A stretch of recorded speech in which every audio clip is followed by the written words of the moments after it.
Okay, surprise Q&A from me tonight. There is just so much excitement about the 30 Days to Round Challenge. There's so many questions, so many people joining. So I thought I would just pop on here quick and answer a few questions. The 30 Days to Round Challenge officially starts on Friday. So Friday is the last day to join. And you can start filming your before videos. You can start going through the exercises. So I highly recommend that you join. It's going to be such a fun challenge, such a fun 30 days. We've already had many people sign up. And one of the cool things is that though the challenge hasn't officially started yet, people are already seeing a difference in their horses. And that is the most amazing thing. I just love hearing the success stories and hearing the progress. There was one person that posted today and they were like, "Oh my gosh, like my horse felt round and soft and I was able to sit the trot and it was the most addictive feeling. And now I'm going to be trying for that every single day." And it's so fun to see that. But part of what's really cool about the curriculum inside 30 Days to Round is that it breaks it down like step by step by step. So if you have a horse that, is young or has difficult problems or that doesn't understand the contact or the connection, it goes into that. Or if you just have a horse that you're like, well, I mean, my horse goes round, but it could be better, right? It gives you those skills. And one thing inside the curriculum is that we do a lot of groundwork. I'm such a fan of groundwork. And just little things like teaching your horse to bend, teaching your horse to circle around you on the ground makes such a difference for getting them soft and getting them supple and getting them through. And I think many people are reluctant to do the groundwork. They're like, "Oh, I don't need to do the groundwork. I'm just going to get on and ride my horse."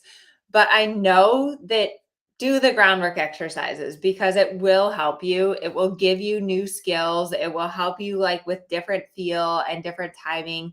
And you for sure will see a difference in your horse. I know I've already seen several students that are like, "I did the groundwork and it really worked." Um, Okay, so yes, Adventure says I am when I do the groundwork and don't mess up. My horse is so much more relaxed and soft. Excellent. Um, okay, so the other thing I wanted to talk about is that we did this frame challenge inside Amelia's Dressage Club. We announced the winner today. But basically, when we talk about frame is like the silhouette of your horse. Frame is like the outline of your horse. And I thought it was really cool for one to see everyone posting photos of themselves assessing their frame. But then also the second thing is to really consider that frame is a snapshot, right? So the frame of your horse can change in a millisecond. Sometimes your horse looks really round and soft and they have this nice outline. And then half a second later, you ride a transition and it all goes away. So frame is a snapshot. And when you see photos of yourself, some are going to be good, some are going to be bad. You just want to kind of look for the trends. The second part is that frame is more than just your horse's neck. Frame and roundness is really about the whole body of your horse.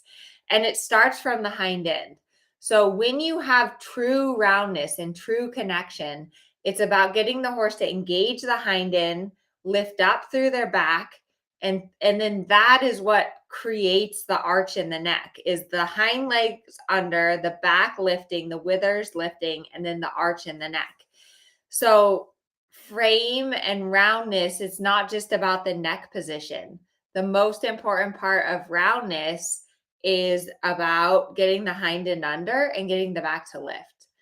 And that's a lot what we go through inside of the curriculum of 30 Days to Round.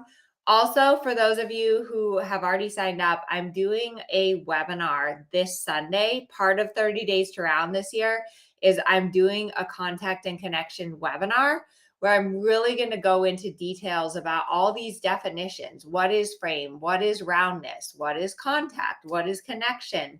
So you understand the terms, what they mean, and then how to achieve those with your horse. And that really is the hard part, right? Is getting the hind end truly engaged, getting the back to lift, and getting that connection. All right, let me see. There's some questions. May I ask a question? I've been constantly struggling with my horse's speed at the canter, and I just can't seem to slow it down. I feel like I've tried everything. Okay, so if your horse gets too fast in the canter, I always like to do like stay on a circle and kind of spiral a little bit your circle in and make your circle a little bit bigger. I think that really helps to control the speed of the canter. And then always just like going back to the trot, and making sure that your trot is really round and through. That will help you with your canter as well. Okay. The other thing that I wanted to talk about. Okay, so several people were asking about the challenge. What if it's not the right timing for you? What if it's too hot? Your horse is lame. You can't ride for a couple weeks. You're going on vacation. All of that. So you have lifetime access to all of the content. And that's really what's great about it is like, yes, it's like 30 days of concentrated effort towards this goal of roundness. But we all know that getting your horse really round and through and connected is something that takes years and years. So for that reason, you have access to the curriculum, to all the videos forever so that you can always come back and reference it. And I know the students that did it last year, they say all the time, like, oh, I went back and I was watching the 30 Days to Round curriculum. So you have lifetime access to it. There's also, for those of you that have joined already, there's a workbook that you definitely want to print out and start filling out, or you can also fill it out on your computer. We've made it fillable. But the workbook has like a weekly plan. It has all of the exercises. It has, I'm trying to think what else. I'm not a planner, but people love the planning. So I've made you a special planning workbook. All the exercises, all the live calls, because this Sunday we're doing the contact and connection webinar. And then I'm going to be going live twice a week inside the Facebook group to answer your specific questions. It has all the exercises, and then it helps guide you with like setting up a plan for the month. So the challenge is really about giving you like a 30-day boost, giving you a goal, giving you curriculum, giving you that encouragement and that accountability to work towards something. And what we always see is the excitement of the challenge. People work really hard and their horses get a lot better, and then they continue on after that. Because is your horse going to be perfectly trained in 30 days? No, we all know that. We love horses. We love riding. My husband always says in riding, we get to be frustrated for life, which is true. And so it's really about, the journey, but you need to have a destination and you need to have education and support along your journey. That is super, super important. Okay. Question, Carol, what time on Sunday? The webinar is going to be at 12 noon Pacific time. If you aren't able to come live, it will be recorded, so don't worry. But I have some really great slides to go through and just great information on the theory of roundness. Where do you submit the video? Good question. So basically, the way the challenge works is that you submit a before video, you go through all the content, you do the exercises, and then you submit an after video. At the end of the challenge, we're going to have hundreds of videos to review. And then we will pick the winners, the top 7 transformations. So not necessarily how good you are, but how much you've transformed. The top 7 transformations will split our $10,000 prize fund, which is crazy. That's a lot of money to be giving away, but that's part of what makes it really fun and exciting. Once you join the challenge, you will get detailed information about the rules and about the video submission process. And there's a special link that you will use to submit the video. We recommend that the video is 2 to 3 minutes long, just doing your regular stuff. If you can put it on YouTube as unlisted, that works the best, or send it with Google Drive or anything works. but you have to use the link because that puts it into a software in our database so that we can keep track of all of the videos. So, where do we get the workbook? Okay, you didn't get the workbook yet. So the workbook is available on Teachable. You also, if you go back and you check in some of your confirmation emails, the workbook will be there. And I believe the workbook is pinned to the top of the Facebook group. So inside of the private Facebook group for 30 Days to Round, the workbook is in there. But yeah, it's a fun little thing that we did this year to help you with your planning. Okay, what else do I have on my list? Lifetime access, groundwork exercises. Oh, the other thing, what if you have a trainer? Can you still do the challenge? And yeah, absolutely. I always think it's good to get your trainers involved. And at least for me as a trainer, I love it when my students are taking the initiative to like learn something new, to do their homework, to learn new exercises. I really believe that online training and videos can complement what you do with the trainer and help you to make the most out of your lessons. Okay, let's see. Kim, can you explain the steps to a half halt at each gate? Oh my gosh, Kim, that is like, I don't think I can explain that in an hour. So, but basically, half halts are for two things. Half halts are for rebalancing and gathering your horse's energy and getting the attention. Okay, that was three things.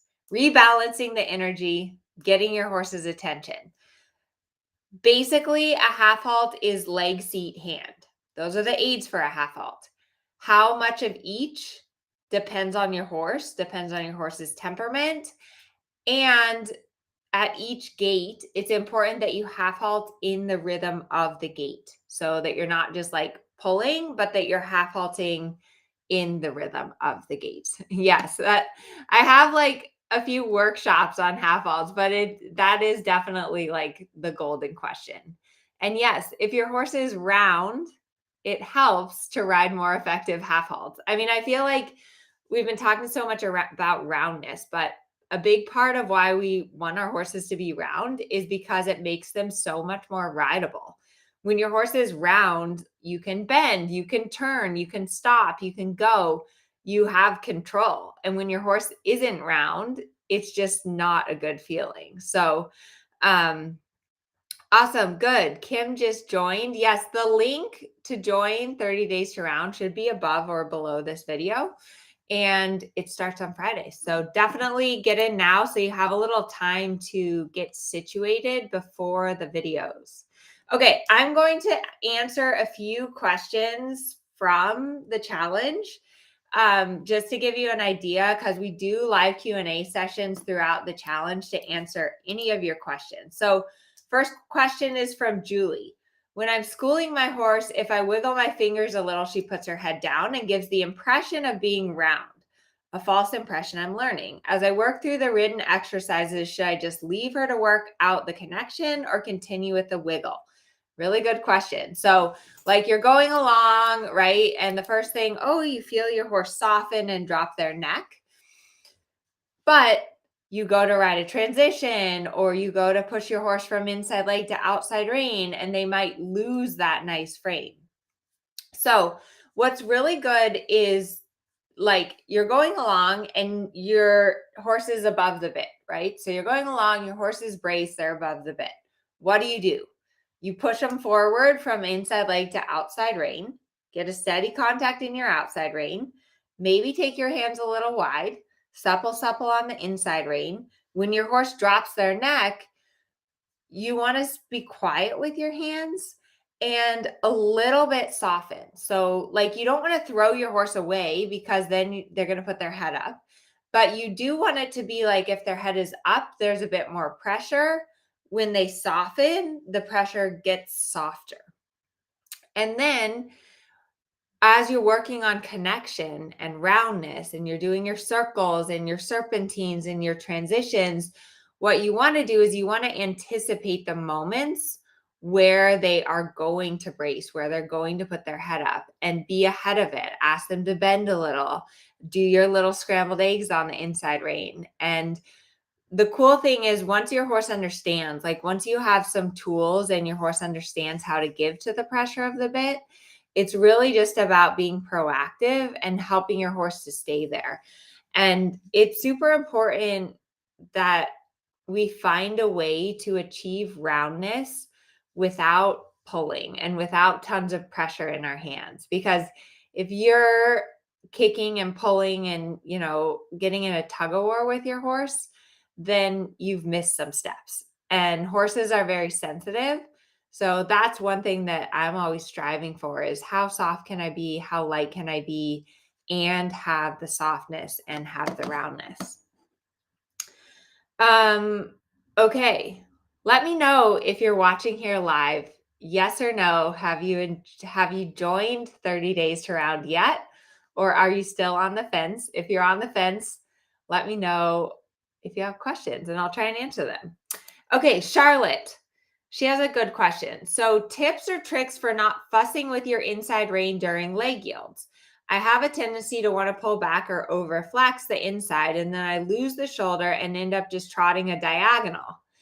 I really want to improve our leg yields. I'm nervous to post because I know it's not perfect. This is one of the things I hope to compare at the end of the challenge.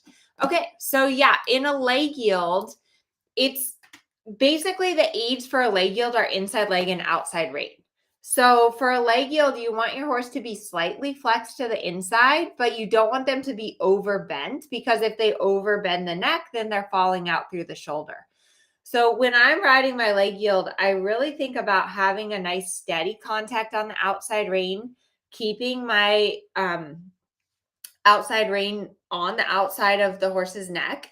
And then your outside rein limits how much they bend their neck. So you do need to supple a little with your inside rein for the flexion, but your outside rein is there so that they don't just overbend and fall sideways. If I have a horse that tends to just fall to the rail, what I do with my leg yield is I do a leg yield staircase where I go over a few steps straight, over a few steps straight, because otherwise the rail is just like a magnet and they end up like falling over there. Okay. Okay, here's another good question. This question is from Betsy. I worked on simple bending today, and to the left, my guy is stiff and doesn't want to bend. But when he does, he tilts his head sideways instead of coming around level. He sometimes does this when doing carrot stretches. Is this cheating? He also really needs to move his feet this direction instead of just bending. Interesting. Okay, so yes, one of the exercises that we go through in 30 Days to Round are these kind of series of groundwork exercises where you teach your horses to bend and move their bodies. And you will find that they're really stiff on one side or the other. I always say it's kind of like yoga for our horses. We need to get them to stretch. We need to get them to move their bodies evenly. A lot of times it's easier to do when you are not sitting on top of their back. And it's very normal that your horse is going to be stiff. So Betsy's horse is stiff to the left. And yes, when your horse just kind of like tilts their head sideways and you're asking them to bend, that is a lack of suppleness. And that is why it's like marked down a lot in the show. If your horse is tilting their head, you're going to get a low score because it tells the judge that your horse isn't supple.